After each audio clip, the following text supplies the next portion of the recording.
Guys, meron tayo ditong Honda Jazz. Ang problem niya, naglo-low power daw lalo na kapag ka naka-aircon. Then sa scanning wala naman lumabas. Ang gagawin ngayon natin dito is manual troubleshooting. And then yung mga factor kung bakit siya naglo-low power. Pero kasi may nararamdaman kaming misfiring kahit hindi siya naka-aircon. Kaya first things first na kailangan nating i-check dito is yung ignition system and intake system. Para dun muna tayo sa basic.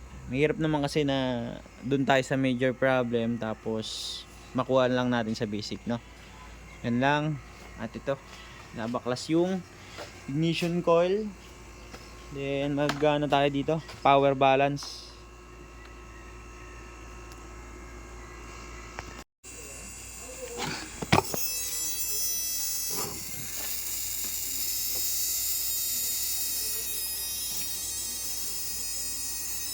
Huwag mo lagyan flasher kasi baka nahirapan Yung coil, kurig, genuine. Yan, kakabit na natin to. Okay, kakabit natin tong bago. Ito yung luma. Yan, bale ito, nilagay na natin yung coil. Ngayon, wala na siyang hesitation or erratic sa idling niya. Naka-aircon na yan. Bale, nanginginig nga pala siya bago natin palitan ng coil. Kasi yung spark plug, then yung throttle body, bagong linis, then yung spark plug, bagong palit. Kaya, yun, tin-troubleshoot natin. Nakita natin mismong ignition coil.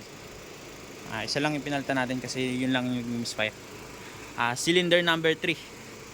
Nga palang bumanat niya, no? Kahit nagbabaga pa, talagang tinira na nito.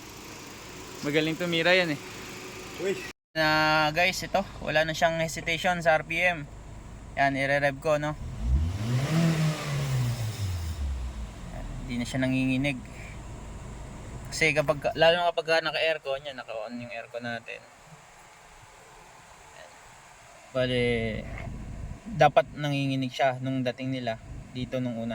Ngayon, after natin mapalitan ng ignition coil, okay na siya.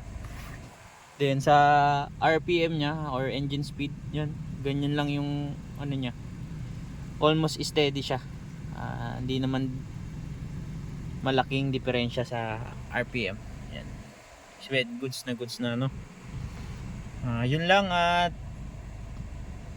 hindi naman tayo masyadong pinahirapan sa trouble kasi common naman kasi yung mga ganitong troubleshooting. Lalo na sa mga gasoline engine. Yan. Salamat guys sa panonood.